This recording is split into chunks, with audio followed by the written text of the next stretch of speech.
이스라엘 백성들이 출애굽하여서 시내산에 이르게 되어지고 그 시내산에서 하나님의 계명과 율법을 받게 되어졌습니다.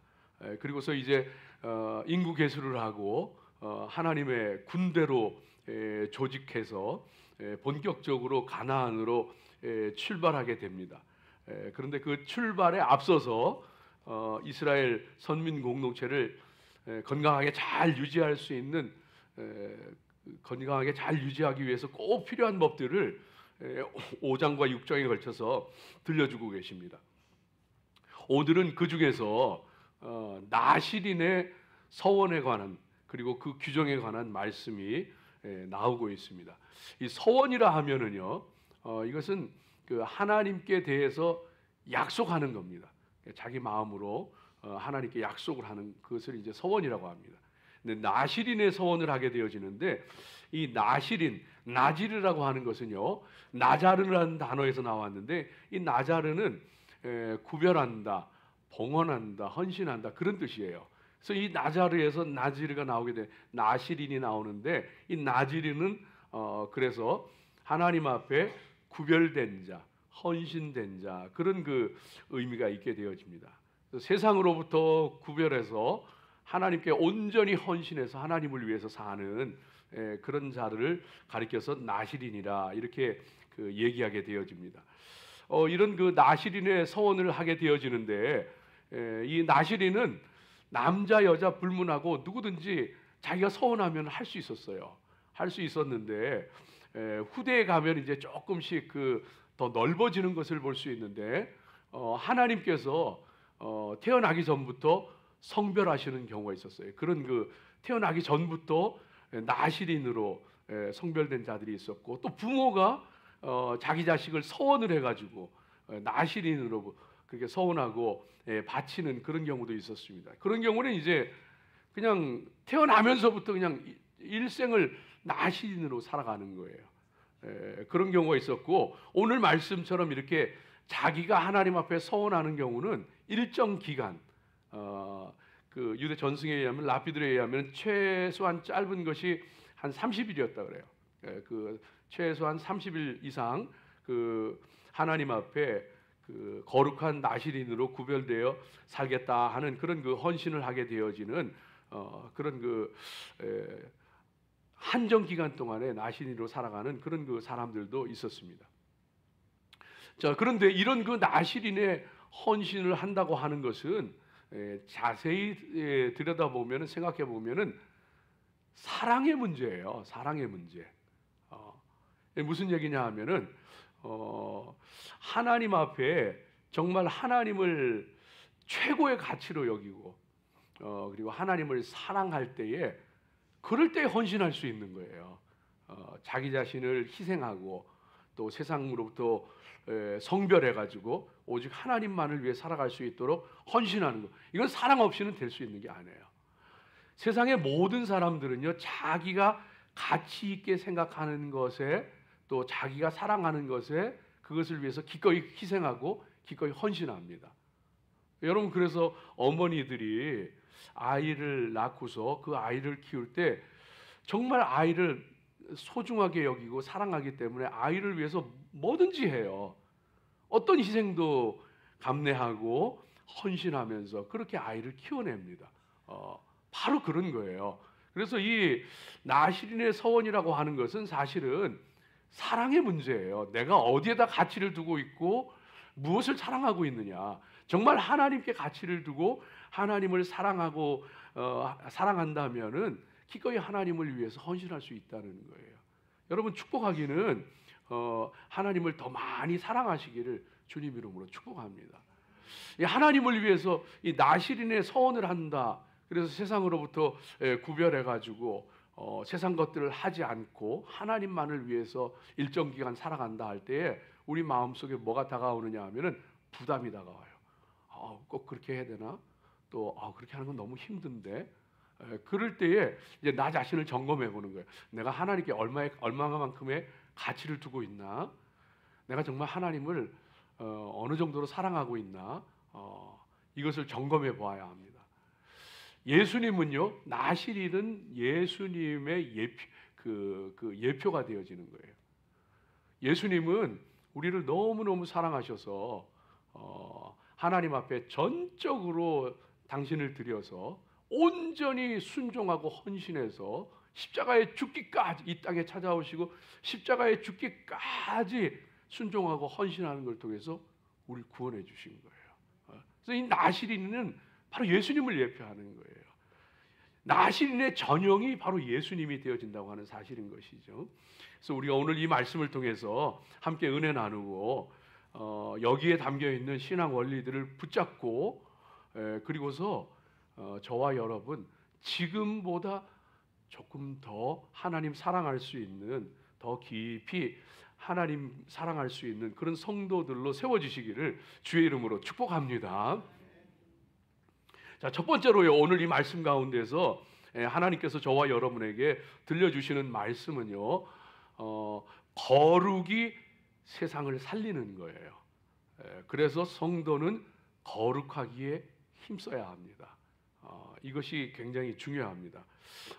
공동체도 역시 마찬가지예요. 선민 이스라엘 공동체도 하나님 앞에 거룩하고 그리고 하나님 앞에 헌신되었을 때 그 공동체가 건강하고 또 평안하고 그랬어요. 그런데 하나님 앞에 그 거룩을 잃고 헌신이 희미해질 때 반드시 그 문제가 생기더라고요. 공동체가 흔들거려요.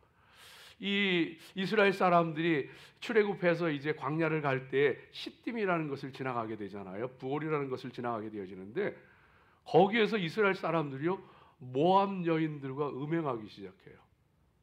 그래서 모압 여인들과 막 음행하고 모압 여인들이 섬기는 이방 신들을 섬기기 시작하고 이스라엘이 거룩을 잃고 하나님에 대한 헌신이 사라져갈 때에 그 바알 부올에서요, 하나님의 진노가 끔찍하게 임하게 되죠.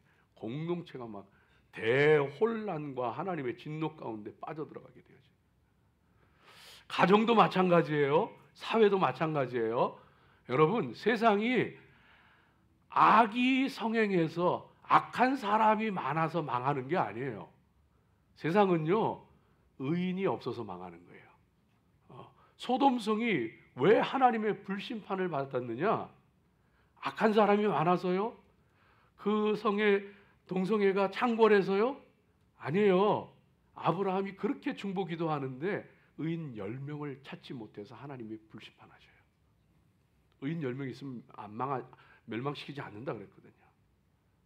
하나님이 예레미야에게 말씀하시는데 너 예루살렘 거리를 온종일 행하여 보아라. 그리고 그 거리에서 의인 하나를 찾으면은 내가 예루살렘을 멸망시키지 않겠다. 의인 하나가 없어서 유대가, 예루살렘이 불바다가 돼요. 사랑하는 여러분, 저와 여러분이 이 거룩이 나를 살리고 가정과 공동체를 살리고 세상을 살린다는 것을 기억해 주시기 바랍니다. 남유다의 3대 왕이었던 아사는요, 이 아사 왕은 비교적 남과 북이 나누어진 때이지만 비교적 평안한 때에 그 왕이 된 사람이에요.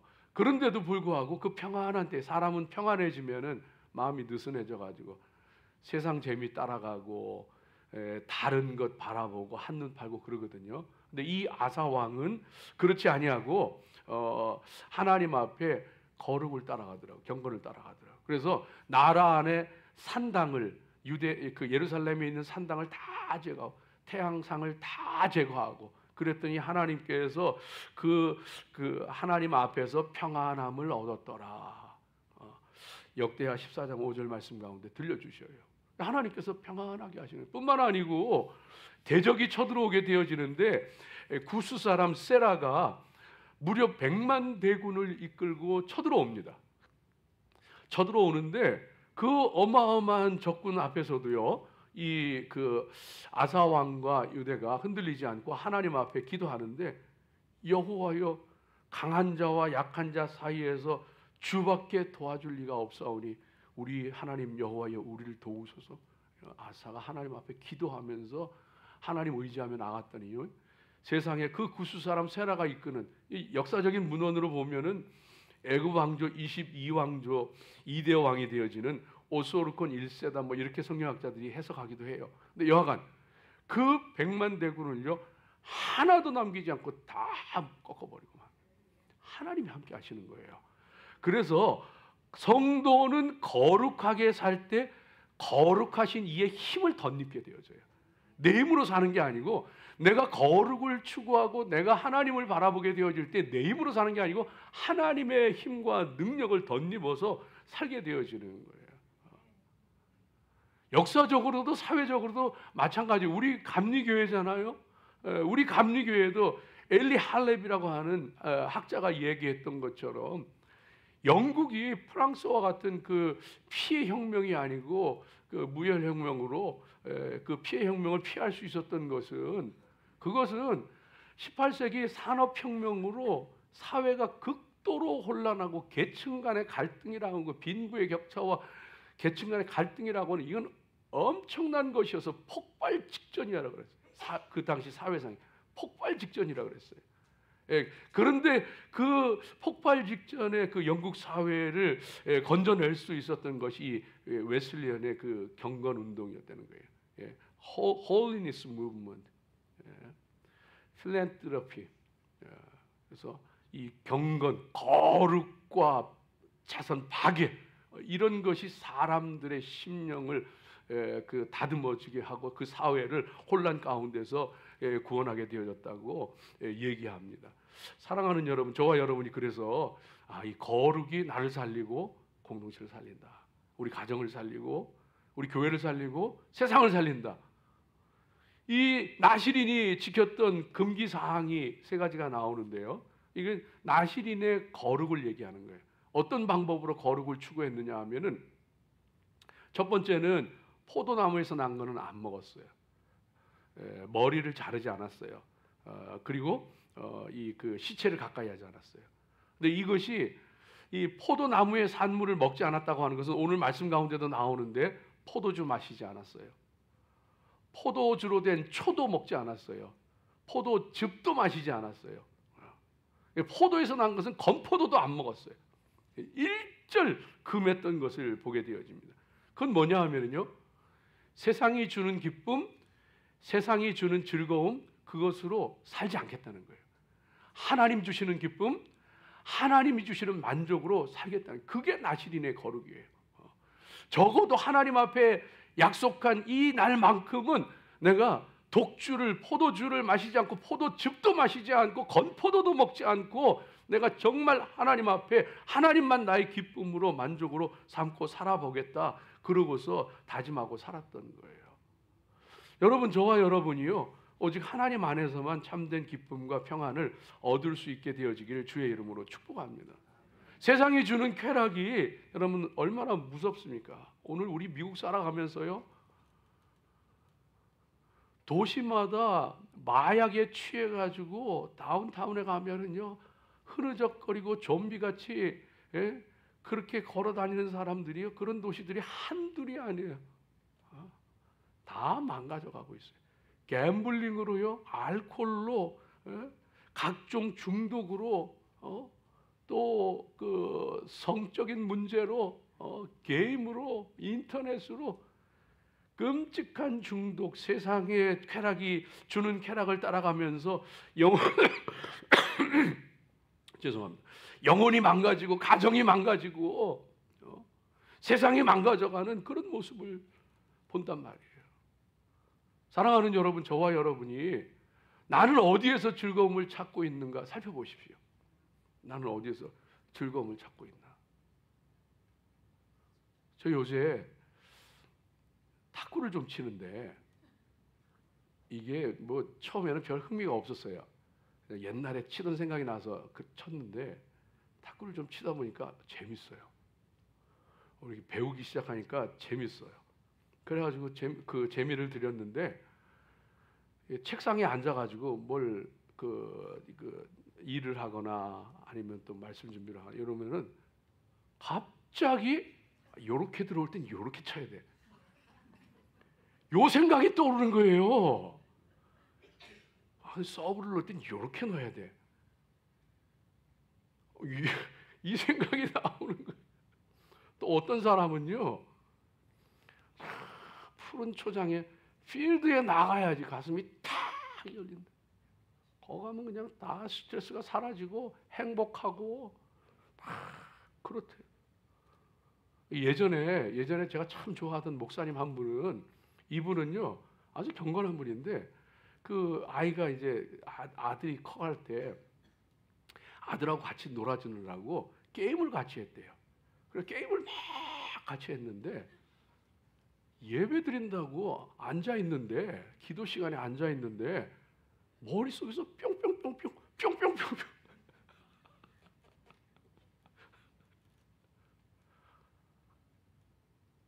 여자분들 내가 얘기를 들어보니까 여자분들은 쇼핑 가가지고 와 세일하는 거 하나 잘 건지면요 살 맛이 난대. 그렇게 기쁘대. 근데 여러분 괜찮아요. 우리가 뭐 구름 타고 다니는 사람도 아니고 그런 기분도 있어야지. 괜찮아요. 우리가 무슨 뭐 이슬 받아 먹고 사는 사람도 아니고 괜찮습니다. 그거 다 건강한 거예요. 괜찮아요. 그런데 만일 그것이 나의 궁극적인 기쁨이 된다면은, 만일 내가 좋아하는 그거 안 하면은 행복하지 않고 살맛이 안 난다. 그렇다면 심각하게 하나님 앞에 다시 서십시오. 그거 안 하면은 내가 좋아하는 그거 안 하고 내가 좋아하는 그것도 없으면은 뭔가 행복하지 않고 살맛도 안 나고 우울하고, 그렇다면 여러분 심각한 겁니다. 하나님 앞에 돌아가야 돼요.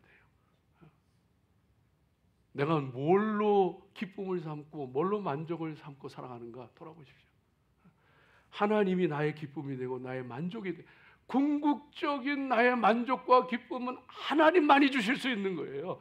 그분만이 나의 기쁨인 거예요.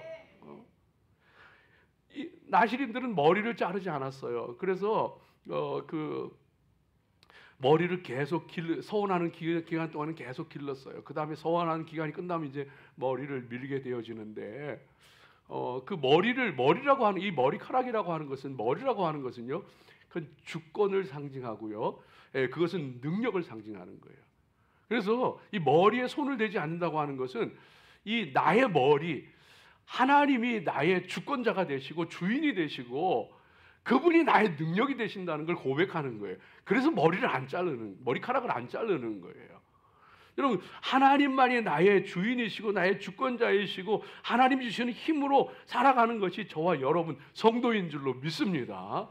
그런데 만일 성도가 그렇지 아니하고 다른 것으로 힘을 삼고 다른 것이 주인이 되어 살아간다면요, 그건 잘못 살아가고 있는 거예요. 하나님이 주인인가 돈이 주인인가 점검해 보십시오. 점검해 보라는 거예요. 예수님 말씀하셔요. 두 주인을 너희는 두 주인을 겸하여 섬길 수 없다. 욥과 같은 사람은요, 세상에 한순간에 모든 소유를 다 도둑에게 빼앗기고 대풍이 불어와서 자식들을 다 잃고, 근데 그 순간에 욥은 주시니도 여호와시요 취하시니도 여호와시니 여호와께서 찬송을 받으실 줄 알아. 와, 이런 고백이 나올까요? 분명히 말할 수 있는 것은 욥의 주인은 하나님이에요. 그는 하나님께 기쁨을 뒀고 하나님의 주권 아래, 그리고 그분이 주시는 힘으로 살았던 사람이에요. 여러분 점검해 보세요. 내가 살아가면서 말씀대로 어떤 일을 결정하는데 또 선택하는데 말씀대로 결정하지 않고 돈을 따지고 계산해 봐서 손해가 될지 이득이 될지 따져보고 이득이 되는 쪽으로 결정하면 그 사람 하나님 주인? 글쎄, 돈이 주인일 가능성이 더 많아요. 잘 따져보세요. 뭐가 하나님이 기뻐하시는 일인가 생각하지 않고 어떻게 하면 내 자식이 더 좋아할까, 기뻐할까 생각하면 자식이 하나님 자리에 올라가 있는 거예요. 자식이 우상이고 자식이 주인이에요. 내가 하나님일까요? 하나님이 내 주인일까요? 내가 주인일까요? 자존심 건드려 보면 알아요. 자존심 건드리면은요, 믿음이고 교회고 다 내팽개치는 사람이 있어요. 그리고 하나님이 주인, 글쎄 내가 주인의 자리에 앉아 있는 거예요. 내 자존심이 건드려지고 내가 기분이 상하면은 뭐 이것도 저것도 다 내가 주인. 이게 나시린의 경건이에요. 하나님이 나의 주인이시고. 시체를 가까이 하지 않았어요. 시체를 가까이 하지 않는다는 것은 앞서도 부정한 것에 대해서 얘기하면서 말씀드렸는데 죄의 결과가 죽음이에요. 그래서 시체를 가까이 한다는 것은 곧 죄를 얘기하는 거고, 죄를 가까이 하는 걸 얘기하는 거고, 죽은 것, 생명 없는 것, 죽어서 썩고 부패하게 만드는 것, 그게 시체가 상징하는 거예요. 그것 가운데 가까이 하면 안 되는 거예요. 그래서 성도는 생명이 없는 거 가까이 하면 안 돼요. 그럼 나도 죽고 나도 썩어가는 거고 죄 가운데 빠져들어가게 되어지는 거예요. 뭐가 죄예요? 하나님 안 믿는 게 죄예요.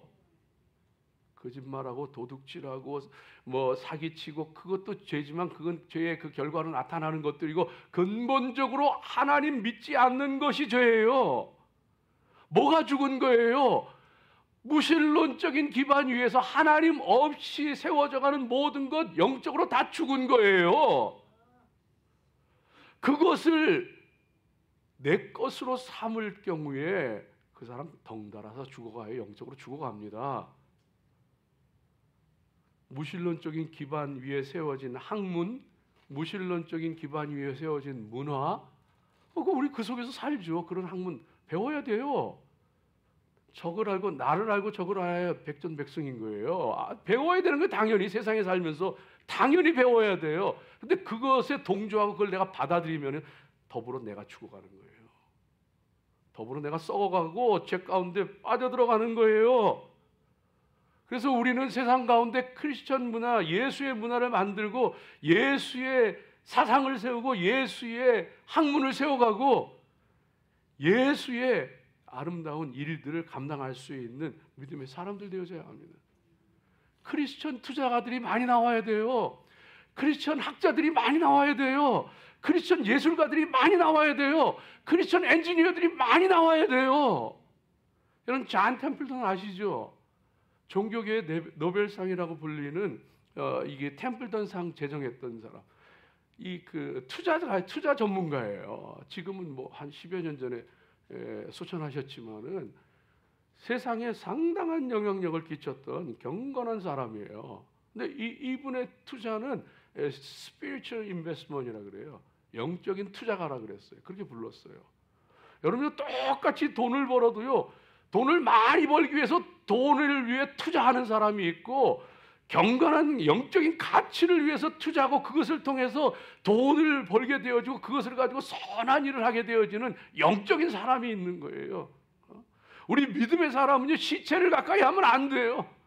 이분은요 어마어마한 부자였지만은 검소하게 살았고 자기의 사제를 털어가지고 템플턴상을 제정을 했고 1987년도에는 템플턴 재단에다가 15억 달러를 기증을 했고 그것을 가지고서 자선 사업을 하고 매년 과학자들에게 7천만 달러를 기부해서 그것으로 인류의 인류를 위해서 연구하도록 하고 그래서 이분의 그 투자에는 투자 기법만 있는 게 아니라 도덕 영적 원칙이 있었어요.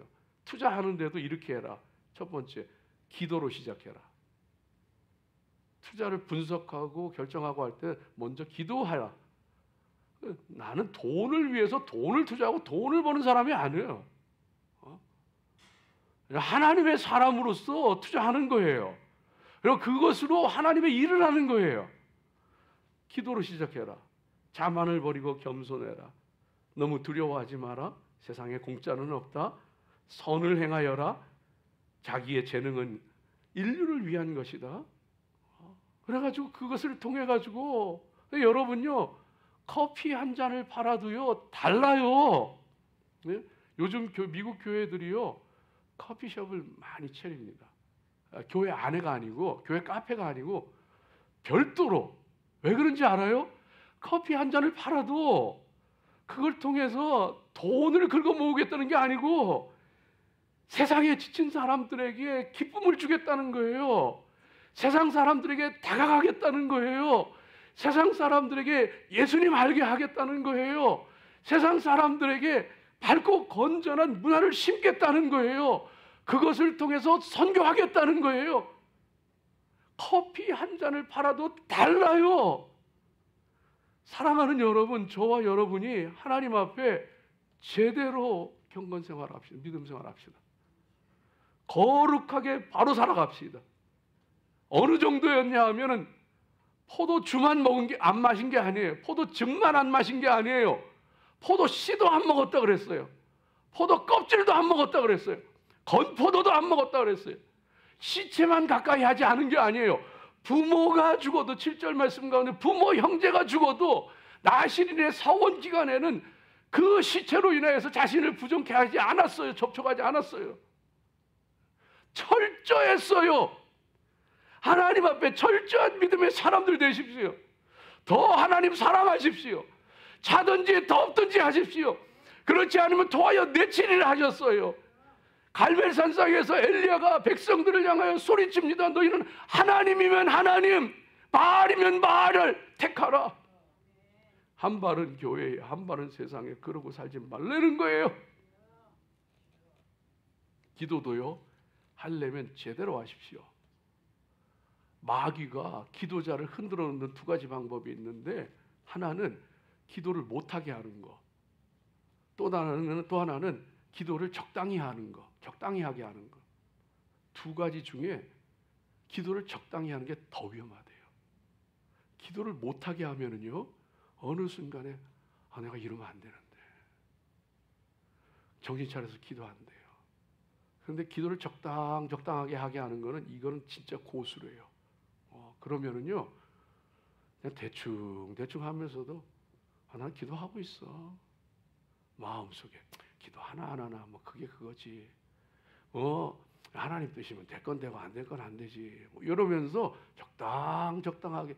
죽은 기도요. 믿음도 죽었고 기도도 죽었고, 그런 사람은요, 자기가 속는 거예요. 난 기도하고 있다고, 난 기도의 사람이라고. 근데 기도 안 하는 거예요.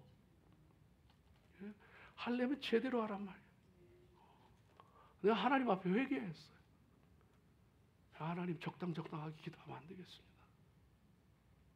목회도 하려면 제대로 해야 돼요. 내 정신이 번쩍 들어요. 목회도 하려면 제대로.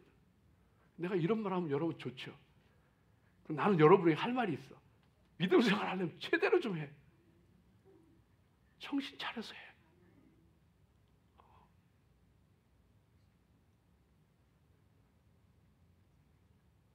사도 바울이 에베소에 있을 때, 이 스게와에 막 기적이 나타나고 능력이 나타나는데, 사도 바울의 손수건만 갔다 온 병자에 갔다 온 병자가 막 일어나고 막 놀라운 일들이 막 일어나요. 그 모습을 보고서 유대인들이 막 흉내를 내기 시작하는데, 내가 바울이 전파하는 예수의 이름을 빙자해서 말하느니 마귀야 나와라, 막 이렇게 막 그냥 유대인들이 막 따라하는 거예요. 근데 그 중에 스게와의 7 아들이, 제사장 스게와의 7 아들이 있는데, 그 중에 2 아들이 있었는데, 이 2 아들이 내가 바울이 전하는 예수의 이름을 빙자해가지고 너한테 명한다. 귀신아 나와라. 그러니까 귀신이 덤벼들어가지고 그 옷도 찢어지고 뻘거벗겨가지고 그냥 봉변을 당하고 그냥 집으로 돌아. 그러면서 마귀가 뭐라 하냐면, 내가 바울도 알고 예수도 아는데 넌 누구냐? 죽어서 하나님 앞에, 천국문 앞에 갔는데 넌 누구냐? 내가 누구도 알고 누구도 아는데 넌 누구냐? 그럼 어떻게 해요? 그럼 어떻게 해? 차든지 덥든지 하지. 교회면 교회, 세상이면 세상. 내가 얘기하잖아요. 아, 세상에 재밌는 거 우리 크리스찬이라고 안 합니까? 해요.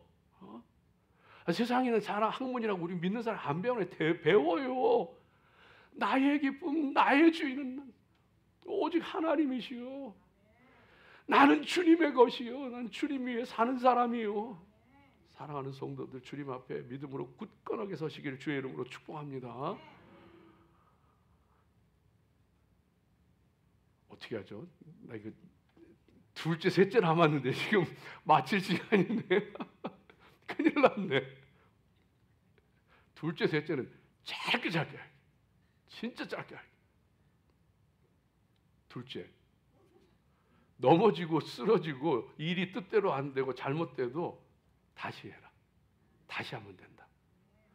오늘 9절 말 이하의 말씀 가운데 보니까 시체에 접하면 안 되는데 시체에 접하니까요, 자기 부지불식간에 나도 몰랐는데 사람이 갑자기 죽어버려. 또 내가 의도한 게 아닌데 시체에 접촉하게 됐어. 이런 경우에 어떻게 하느냐? 그러면 그 나실인의 서운한 사람이 어떻게 하냐? 그때는 다시 하는 거야. 다시 해가지고 7일 동안 속죄하는 거예요. 아, 하나님, 제가 모르고 시체에 접촉했지만 제가 죄를 지었습니다. 속죄하고 7일째 머리를 밀고, 그 다음에 8일째 속죄 제물과 번제물을 하나님 앞에 산비둘기 혹은 집비둘기 새끼 2마리를 가지고서 드리고, 그 다음에 하나님 앞에 속건 제물로 1년 된 수량을 드리고, 그리고서 그날부터 지나간 건 다 무효고 다시 시작하는 거예요. 다시 시작하는 은혜가 있어요. 힘듭니까? 어렵습니까? 무너졌습니까? 실패했습니까? 잘못됐습니까? 막혔습니까? 괜찮아요. 다시 하면 돼요. 걱정하지 마요. 하나님이 함께 하셔요. 하나님이 붙잡으셔요.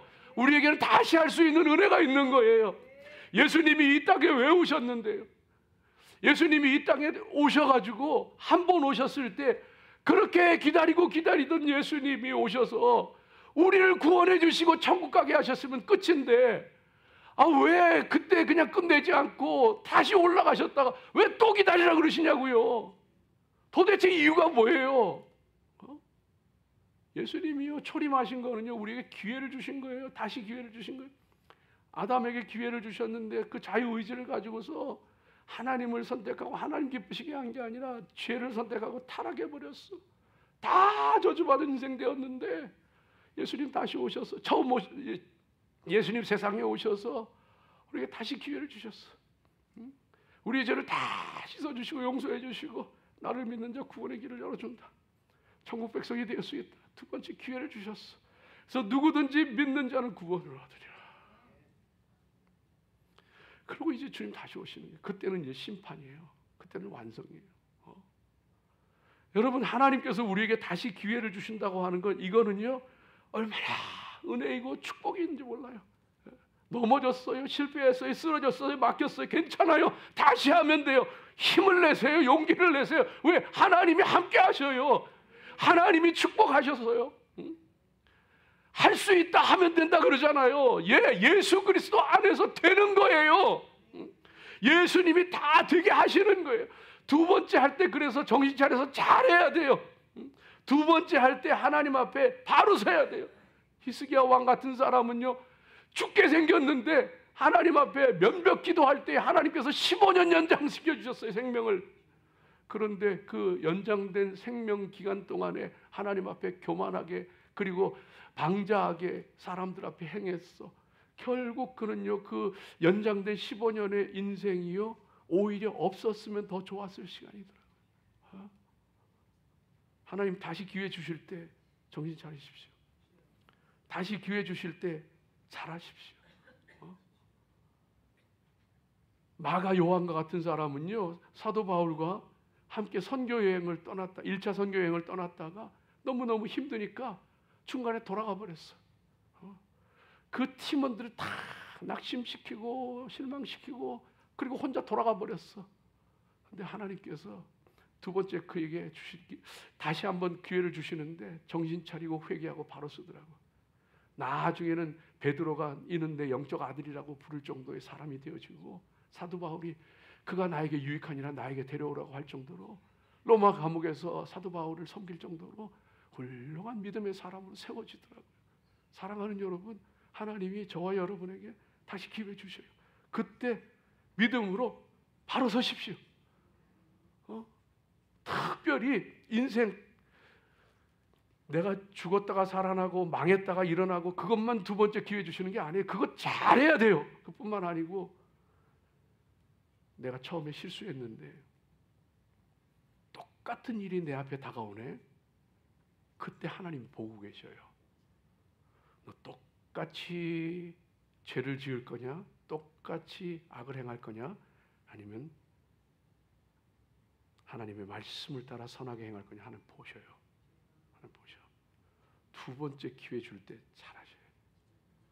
하나님 우리에게 넘어질 수 있어요. 쓰러질 수 있어요. 실패할 수 있어요. 잘못될 수 있어요. 괜찮아요. 하나님 기회 주시는데 그때 하나님 꽉 붙잡고 승리하시길 주의 이름으로 축복합니다.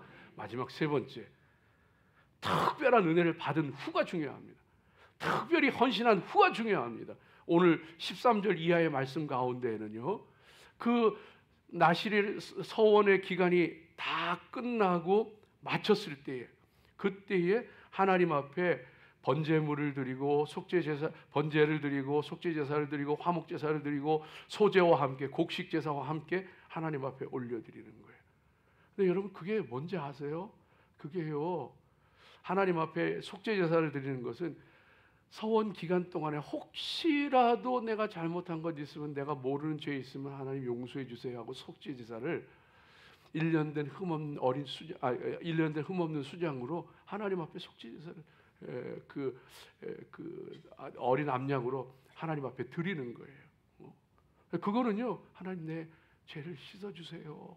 그리고 앞으로도 하나님 내가 정결하게 살게 도와주세요. 그 얘기예요. 번제를 드리는데요, 번제를 드리는 것은요, 번제는 통째로 각을 떠서 드리는 거예요.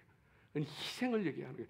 전적으로 헌신하는 걸 얘기해요. 하나님, 내가 앞으로도 이 서원 기간이 끝났지만 앞으로도 주님 앞에 내 삶을 전체를 헌신합니다. 드립니다. 하나님 나와 동행해 주시고 함께 해주세요. 주님 위해 살겠습니다. 화목제물을 드린다는 것은요, 하나님께 감사하는 거예요. 이 서원 기간 동안 지켜주셔서 감사합니다. 또 화목제는 하나님과의 관계를 긴밀하게 유지하는 거예요.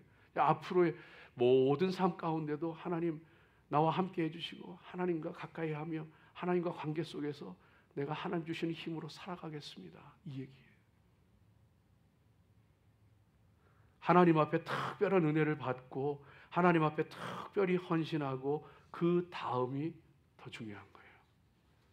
하나님 앞에 이 믿음을 가지고서 바로 서게 되어질 때에, 그때에 저와 여러분이 진정으로 하나님 기뻐하시는 믿음의 사람들로 세워져 가는 거예요.